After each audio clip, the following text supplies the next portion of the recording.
So today we are with William MUTTA TSAKA, who is a colleague from the National Museum of Kenya. We have been known each other for many years, and he is now in charge of the site of Jumba la Mtwana, who is the old Swahili site on the Kenyan coast. So with Willie we have been working together since 26. And so it has been a long adventure between you and I. So maybe Willie, how was this adventure for you from our meeting up to now? Could you maybe introduce yourself? Okay, fine. My name is William MUTTA TSAKA. I'm curator working for the National Museums of Kenya. Currently, I'm in charge of Jumba la Mtwana site. But then when we met at Rabai. By then I was actually heading the Rabai Museum. And Rabai is famously known as a cradle of Christianity in Kenya. And because Rabai is a site where the early missionaries introduced education. They introduced modern secular education, this is modern education. They also introduced medical services, and more importantly, this site was used as a settlement for freed slaves in the region. Because when the missionaries arrived at Rabai in 1846, they arrived at they realized that they sell. There was an activity where it involved sale of human beings, and this they were not amused with the sale of human beings because they valued humanity very much, and they vowed to fight this vice. So they participated a lot in actually trying to end the slavery, the sale of human beings, and in the process they established Rabai. And not only Rabai, but then also have Freetown. These are settlement sites that were started by the early missionaries to settle freed slaves in this settlement. These freed slaves, all of them, they're not coming from Kenya. They came from different parts of Africa. Others came from Tanzania, Malawi, Nyasaland, and these missionaries, after freeing them, they brought them to this settlement, especially Rabai. They Christianized them, they educated them, they were given land, they were even made to marry, to start their lives afresh, and they were given land or housing to establish themselves. So when Marie came to Rabai, we introduced you to this story, and now we come up with the project. We started researching about the slave and slave trade activities that happened at Rabai. We did a lot of research. We interviewed elders, and we had two types of elders. Just for brief, we had elders from the descendants of former slave families. We had the elders like Chopeta, we had elders like Demla. These were like Price. These were elders we interviewed. They were actual descendants of former slaves, of which they really shared a lot as far as their families are concerned, how slave trade was actually conducted, what happened for their families to be freed again, and the experiences in Kenya, because it wasn't easy, and to these slaves, the former slaves, although they were given land to settle in Kenya, but then their life wasn't that easy, because we learned that it was very difficult for them to get employment in Kenya, because they were not given national identity cards. It was actually difficult for them even to travel. They could not get a passport because already they don't have an identity card. opening bank accounts. It was difficult. They could not participate in the political activities of the country because one, maybe to vote, has to have an identity card. And then from the other type of interview, the elders whom we interviewed, the traditional, the indigenous people of Rabai, the ones now who accepted the former slave to be settled in their land. We gathered a lot of stories from them. They had a lot to share, and they were more open than even the descendants of former slaves. So we gathered a lot from these elders, and of which to them they welcomed the former slaves, but then also others were not comfortable with it because they actually gave information which is a bit negative for having accepted people from other areas to come and maybe occupy their land at Rabai. And so, but then others were very positive about it because because they intermarried with them, and now there was another I may say a crossbreed, I may say that. So they're very happy, and most of the former slaves were educated. So maybe marrying from this family was just a good addition to the coming one family. So, but then generally, the Rabai people, what we learn is that the Rabai people were friendly people, and they welcomed the former slaves. So that's when we started the work, a serious work with Marie, and we managed to write a paper. I remember one day you were telling me, can we co-publish? But then by then I didn't know what is the publishing. I said, Marie, no, you can go ahead and publish. We happened to attend, organize a workshop, and I attended in Nairobi. Yeah, the big conference. Yeah. In 2014, SLAFCO. Yeah, the first SLAFCO conference. Yes, in the Catholic University of Nairobi. I was there. We were there. In fact, I think it was the first time I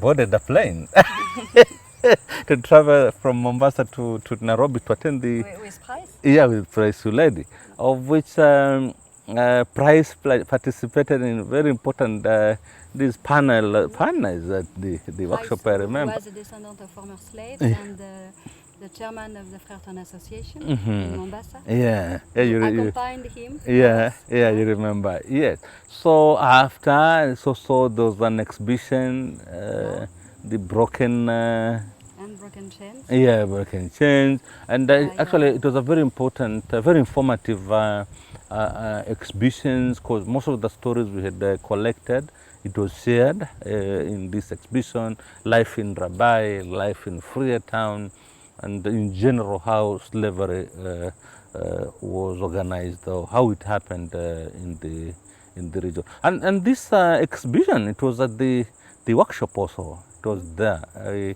even managed for the first time. I saw it there, and I visited it at the conference. It is a conference. Yeah, it is not a workshop. I attended the workshop just recently, so that workshop word is still ringing my head. Then so, Slafnet started. Yes. Okay. So what did happen to you within Slafnet? Yeah, Slafnet, really, there's a simple word mostly I might say, it was a blessing, I may say, because Slafnet, it was actually a project involving researchers from Europe and Africa, of which they were involved in discussion. It was a dialogue between about slave and slavery issues, of which professionals from or researchers from or institutions like universities from the West, Europe, and now Africa came together and collaborated in doing more research and also sharing findings about the issue, the subject, slavery. And it was actually Slafnet was a very important project altogether. because personally I got an opportunity to perform, or actually to be involved in a very vibrant research about slavery, slave and slave trade. And I did this research both in Kenya and also got an opportunity to do the research in Europe, of which when in Europe I really covered a lot. In fact, I may say there's a lot of information there compared to what we have in Kenya. And Slafnet made it possible for me to get an access of this information. Libraries in France, libraries in Portugal. There's a lot of information as far as slave and slave trade is concerned. Yeah, it's true that Slafnet gave us opportunity to share with colleagues from Senegal, Cameroun, Ethiopia, Mauritius. Yeah. And so that was a big plus for what we have done together. And, really. When I remember the experiences they had with Slafnet, I said, oh my, because I today may say have brothers in West Africa. Amadou, somebody who calls me every week, like in a week has to call me twice. And we share a lot as far as slavery is concerned. And also he normally asks me questions about the Indian Ocean slavery, which is actually different from the West African slavery. So sometimes he calls me to seek clarifications on some issues. This was made, that collaboration or that interaction actually was made possible by Slafnet, courtesy of you, Marie. Because in the project... I was not alone. But then if I'm asked, I'll just say Mary. Slafnet is Mary's project, that's what I say, though I know maybe you're not alone. But we had researchers from universities, from Senegal. We had from Ghana, I remember Leka, who was at one time left at the airport. I started crying. You know? And then we had colleagues from Tanzania, Salvaro. Yeah, Salvatore, yeah. We had colleagues from now Cameroon, like Amadou. Kenyan colleagues from university, the Catholic University, from the National Museum, coming together. This one, maybe in fact, getting an opportunity to be part of these discussions or this interaction, I cannot take it for granted. And really, I gained a lot of knowledge, because like I got the opportunity to attend 3 workshops in Europe, 2 in Nantes, and then 2 in Nice, Côte d'Azur, the University of Nice, and then 1 at the University of Nantes. Yeah, and in both, out of the 3, 2 conferences, I was able to give a paper. Yes, I present a paper about the slavery, whatever activities or slave and slave trade activities at Rabat, at Nantes. And then coming to Nice, I attended a workshop on migrations, of which I learned a lot. Migration, the same stories about how people moved from one country to another. And I was able to actually get contacts of other researchers from around the world, and also got very valuable information from this conference. And then again, now there was the big workshop for Slafnet, of which now all the participants, we came together in Nice. And I think also we were actually like in preparation to ending the Slafnet project. Writing the report. Yes, and apart from that, I was also involved in developing the website with this lady from Mauritius. There was Vijaya, and then the Gundia, yeah, Gundia. So, just creating, feeding the information in the database or the website. It was something I really, personally, really, did benefited a lot from the project, because as I was working at the same time I was collecting information. Today I have a lot of information as far as this issue of slavery is concerned, and also having able to attend these workshops in Europe, doing research for 3 months, 2 months in Europe, visiting different cities, different sites with slave trade history, like Bordeaux. I was there, went to Marseille, and I was happy to actually visit museums, meet people of African origin in these cities, and more importantly in Nice, the city tour that we had.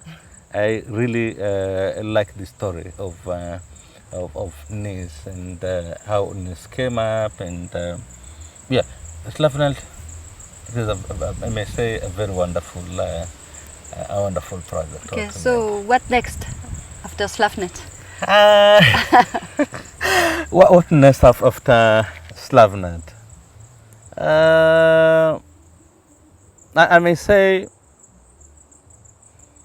the funding ended, but then Slafnet didn't end.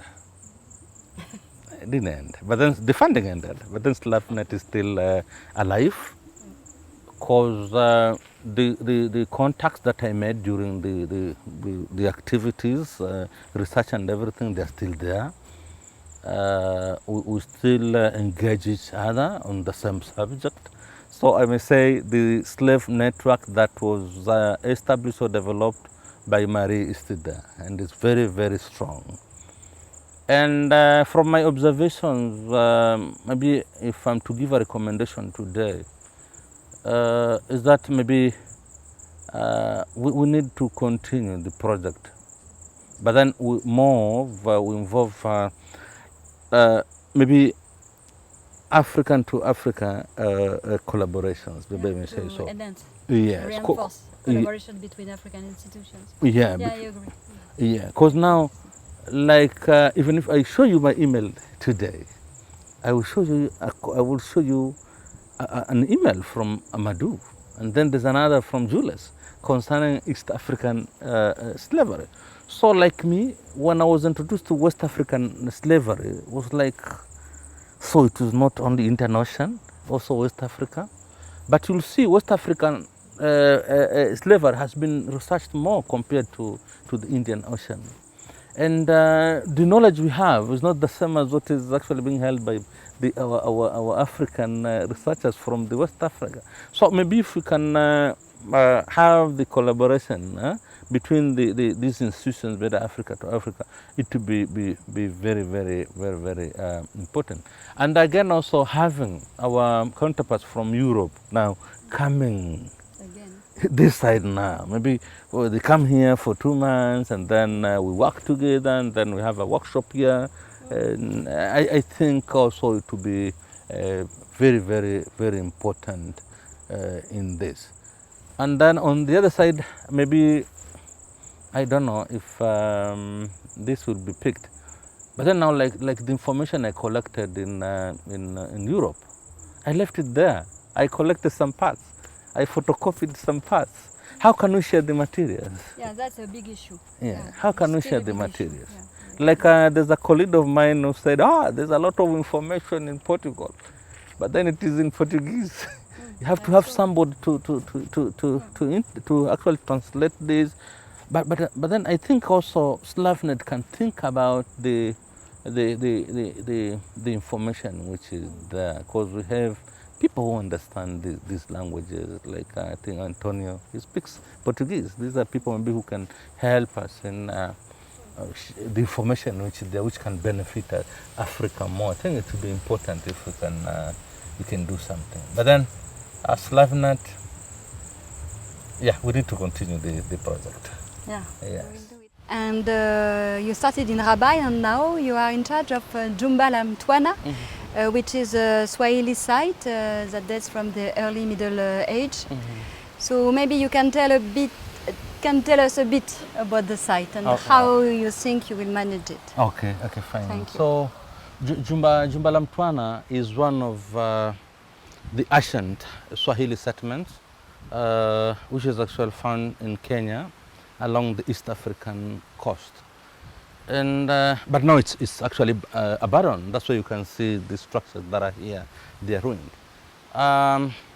In the East African coast, there were more than 200 Swahili settlements, and most of them they were abandoned.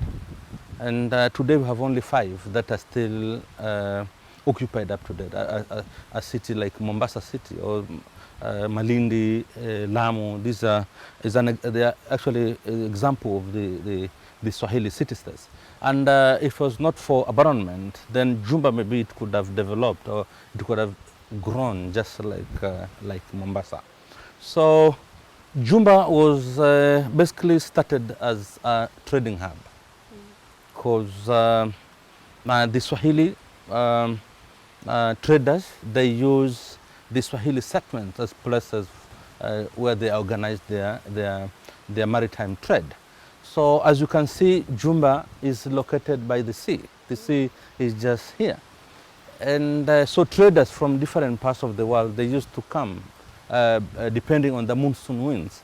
When the winds were favorable for traders to come to East Africa, then they could come and anchor their boats here, do the trading activities. And when winds are actually conducive for them to travel, then they could travel to Zanzibar, to other parts of the world, taking whatever the goods they had collected from here. So basically the Swahili settlements were started as trading hubs, and they were used for settlement purposes. And also these sites were used to introduce Islam in the region. Jumba la Mtwana, it's a Swahili word, which has been translated as the big house of a slave. So many people associate Jumba with slave trade, and they claim that Jumba was once a slave pen, a holding ground for slaves. But then on site, there's nothing that suggests that slave trade happened here. On site, we don't have any evidence of slavery or slave trade activities happen here. So when you go to the internet and Google, you see Jumba, it was a former slave trade, a place, a pen where slaves were kept. But then this cannot be justified because there's no any evidence, be it maybe a written reference or anything like a shackle, maybe where the slaves were kept, or even a building which can suggest that the slaves were kept here, or maybe an underground cave where slaves were kept, just like Shimoni or other slave holding areas. In Jumba is quite very different, and it doesn't support this version completely. Yeah. Okay, so just before we end, can you tell us why Jumba collapsed? Okay. Why did Jumba collapse, and why and when? Okay, fine. In general, we have a number of reasons that led to the abandonment of the Swahili city-states that are found here. Because prior, I told you that they had 200, and almost 195 Swahili settlements were abandoned. So we had different reasons. Diseases was one of the reasons. Change in trade routes was also a reason. Internal squabbles, misunderstanding within the leadership of these Swahili towns, attacks from hostile communities like the Gala people who wanted to establish the Gala kingdom in the region. So they used to attack any Swahili settlement. But the major reason that led to the abandonment of Jumba, I may say, is the change in trade routes. Yeah. Change in trade routes was actually the reason that led to abandonment of Jumba. And the change in trade route was also as a result of attacks. You are attacked, the caravans, they are attacked until they cannot go inland and acquire goods, maybe to trade with the people here. So attacks from hostile communities and changing in trade routes was actually the main reasons that are associated with the abandonment of Jumba Swahili settlement. Okay. Yes. Thank you very much, William. Yes. And this is a wonderful site. Thank you very much. Merci, Willy. Thank you. Thank you.